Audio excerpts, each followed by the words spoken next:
Greetings, folks. Eulair here. Today's replay is courtesy of the Disturb 1 LG from the North America server, whom some of you will probably recognize as, yes, a returning guest.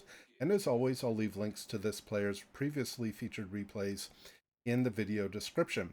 Now, for this match, Disturbed is sailing for us the premium Tier 9 French battleship, the Jean Bart, and he is in a Tier 9 domination match here on Estuary with no carriers in play and only one destroyer per team, so some very favorable matchmaking for our featured player. Disturbed Jean Bart is commanded by the historical commander Philippe Auboynon, whose name I'm certain I'm not pronouncing quite right, although I did consult a native French speaker to try to get the correct pronunciation. In any case, Disturbed has a mostly tank build with no concealment benefits other than the camouflage. His build instead is very centered on shortening the cooldown of his consumables, including the Jack of all trades skill, the ship consumables modification upgrade in slot 5, which is one of these new upgrades that was introduced in 091, and the November Foxtrot signal. So a key strength of the Jean Bart is its engine boost and main battery reload consumables. So shortening their cooldown makes this already highly regarded vessel even more potent. And that goes to the theme of this video, where I've used the French word for monstrous or monstrueux as a reflection of both the appearance and the performance of Disturbed ship in this match. For those of you who are curious, he is using the camouflage from last year's Halloween Raid of the Filth event, and Disturbed has claimed first blood by taking down the Charles Martel. So, taking a look at the mini map, the one opposing destroyer is over at Alpha, and the Allies, so far, other than the Charles Martel, see no other opponents. So, it's time to push forward and take this Delta cap. In fact, I think, Disturbed has already called out that they should be pushing this side and trying to take advantage of any lemming train, because so far, the majority of the opponents we see have all headed, either are in the west or are headed west, from what we can see. And so getting around this corner and trying to get the opposition into a pincer is definitely going to be useful, or potentially useful, to try to win this match. Broadside shot here on the Colorado. Pretty nice, 10,000 in damage. The French battleships, their AP have very good penetration characteristics.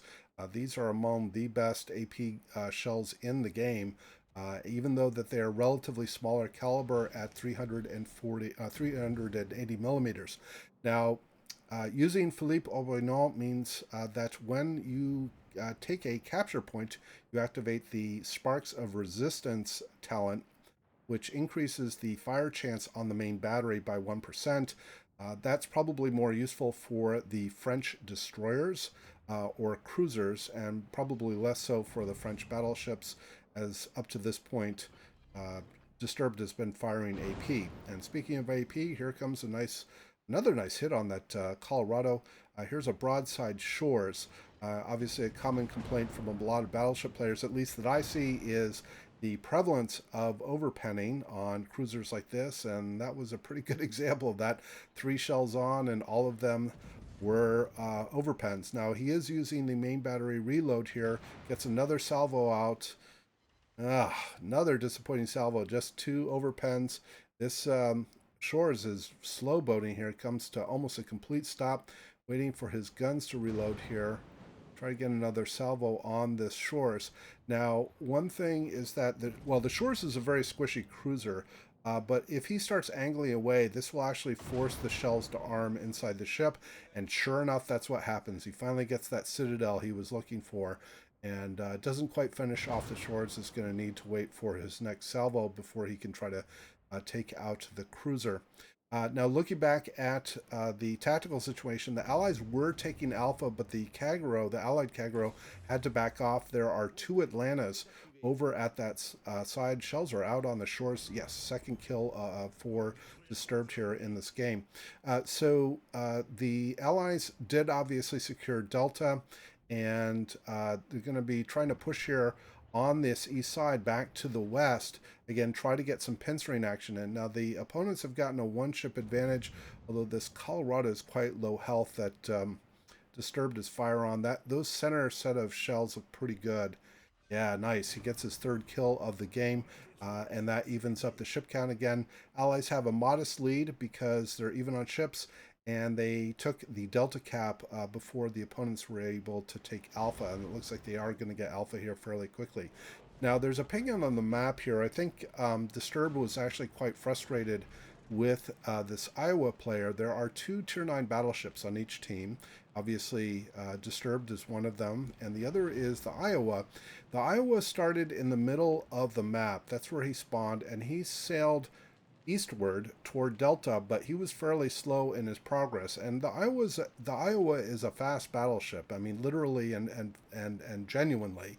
Um, so I think Disturbed was actually kind of frustrated that the other top tier battleship wasn't really in a position to sort of drive either flank, which is what he needs to be able to do. Should have enough support over on the east flank, even though the opponents have clearly lemminged to the west side. For the Iowa to at least provide some dampening effort. Unfortunately, the Allies have just lost their Kagero. I guess he just was staying too close to one or both of the Atlantas. Oh, that was kind of a mixed salvo on the Richelieu, but that's at 21 kilometers. In any case, again, I think some frustration from Disturbed with the Iowa player, because otherwise this puts more pressure on Disturbed to drive the game as the top tier battleship. So we're going to push forward here toward the Bravo Cap. I think he's waiting for the Fiji to commit to a turn. Unfortunately, the Fiji goes off detection, so he's not going to get a salvo off there. The Richelieu might be a target. Not sure. I think at this point he's probably just going to push it into the cap and start taking the cap. So the Sparks of Resistance talent, which again is activated when capturing a point. Ooh, here's that Fiji again. Can be activated multiple times in a game. So again, up to this point, he hasn't been firing any HE. So it's not really going to offer him any benefit. Wow, that was a really disappointing salvos. No shells on board. The Colorado, which was the other one of the two Tier 7 battleships that was over on the west flank, he has now succumbed to fire. And so the east flank has gotten very heavily worn down. The Iowa that I called out earlier has made his way pretty well over to the east side, but now he's quite isolated. The Shores is rightfully pulling away. He can't do anything on that flank. And here we have activated both Sparks of Resistance and I think that was the fully armed talent. Now, the fully armed talent when you get a devastating strike, it reduces the reload of main battery and I believe torpedoes as well by 5%. And so again, this is a ship that already has a reputation for being very, very powerful. It has very good gun systems and it has the main battery reload. That was kind of a disappointing salvo. I'm not sure whether Disturb was aiming for the low health Richelieu or for the Atlanta there. Sometimes there's a bug in the replay, so I'm not entirely sure. The Richelieu does go down to fires from the second of the two shores. This is the shores that is now located at Gulf 7. I think he's done a good job sort of kiting the flank. The Iowa, as I have called out a couple of times before, is now dead center in a crossfire between at least four opponents. So he isn't going to last too much longer. And Disturbed's going to move up here into a pretty decent protected position where his main opponents that he has to worry about are going to be directly in front of him. He doesn't have to worry about flanking fire in this position. It's a nice salvo on that angled Sinop with 5 penetrating hits, 16,000 damage. Again, a very good reflection of the penetration characteristics of these French battleship AP, even at this 380 millimeter caliber. Here comes some HE spam from one of the two Atlantas. Are we going to see this Atlanta? Because it looks like he is moving. Yes, there he is. Flat broadside. Again, is this just going to be another pile of overpens? No, it's going to be just 2 overpens instead of a pile of overpens. So again, with these very sort of lightly armored cruisers like the Shores and the Atlanta, it's obvious it's often preferable to hit them when they are angled because the shells will have to travel farther, like that example where he does get one penetrating hit and earns himself the Confederate achievement. But that does a lot more damage usually when those shells have to travel farther in the ship. He gets another penetrating hit and 5 overpens, gets the Atlanta down to less than 2,000 hit points. Another salvo going out here. He did use his main battery reload again to try to wear down this Atlanta. One more overpen, but doesn't quite finish off the Tier 7 cruiser. He's going to back up here because, again, he doesn't want to get into a crossfire. He does have the Iowa that is coming up to his 1 o'clock position. He also has an Alsace who looks like he's probably focused on that shores that continues to kite away. Yeah, in fact, you can see HE fire from the Alsace being put on the shores. In fact, this Alsace is kind of doing his team a little bit of a disservice by firing HE. If he gets an AP shell in the right place on that shores, he can wipe him out even with one or two shells, and he doesn't do that. That was kind of a disappointing salvo on the Alsace. It looks like the Alsace slowed there and avoided most of those shells, only one shatter. Now, because the Alsace seems to be focused on the shores, it looks like Disturbed is going to push out here and confront the other Tier 9 battleship. But before he does that, here is that very low health Atlanta. Some shells out. He wants to make sure he gets this kill, and he does, and that earns him Kraken Unleashed. And so up to 5 kills and just closing in on 150,000 in damage. Now, I think, obviously, well, obviously the Iowa is the closer target, but the Sinop is providing a much better angle, being flat broadside for Disturbed here. Nice. Gets high caliber. No Citadel hits, although the Soviet battleships are very squishy. But that was a pretty solid hit. Now he's going to close in for the next. He's using his main battery reload again. He's closing in on this Iowa. Fires, gets a couple of Citadels. I probably would have waited a little longer, although I would like to get Disturbed's opinion about firing positions. I would have looked to fire a little more amidships on the Iowa, maybe get another Citadel hit.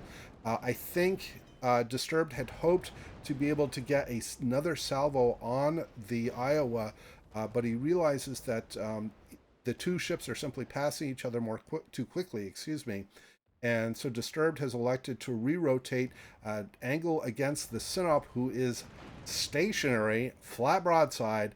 And folks, this is why the Russian battleships are very squishy. That is not the way to play those ships. And he activates fully armed for the second time in this battle. So he's gotten 2 5% reload buffs on his main battery, thanks to activation of those that talent. The Iowa does go down to fire from the Baltimore. The Allies have now gotten a one-ship advantage, and through all of this, I haven't been talking too much about the tactics. The Allies have gotten a significant point lead. They've done a really nice recovery here of what could have been a bad situation if their west flank had been overrun to the point that the east side couldn't recover for them, which they have been able to do. Here's the low health Miyoko. Shot coming in on his bow. That was some serious damage, but this activates the speed and composure talent, which is the last of the 3 available to Philippe Auboynon, and that increases the speed of his ship by 8%. So again, this is a skill that's probably more useful for the French destroyers or even the French cruisers, but is certainly a welcome addition to this ship as well. I should note that that talent is activated once 2 million potential damage are achieved. The second salvo on the Miyoko does land a Citadel, but doesn't obviously finish off the cruiser. Here is that Kagero that up to this point we had not seen for quite a while, and Disturbed is able to avoid the first set of torpedoes from the destroyer, rotated in, and is now rotating back to get his guns on the destroyer as quickly as he can. Salvo out, and that earns him his 7th kill for the game. 280,000 in damage, and with the points where they are, his gun is going to reload in time, and he will be able to fire on the Atlanta here that's on his starboard side, but they will not land on the Atlanta. So we'll cut to the end screens, avoid the torpedoes here on the way. So 280,000 in damage.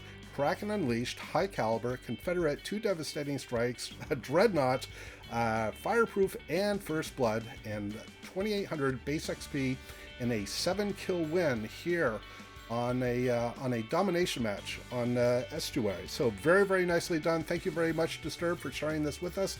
I hope everybody did enjoy the replay and the commentary. Please do leave your comments below. And as always, we hope to see you out there on the virtual seas, and we wish you happy sailing.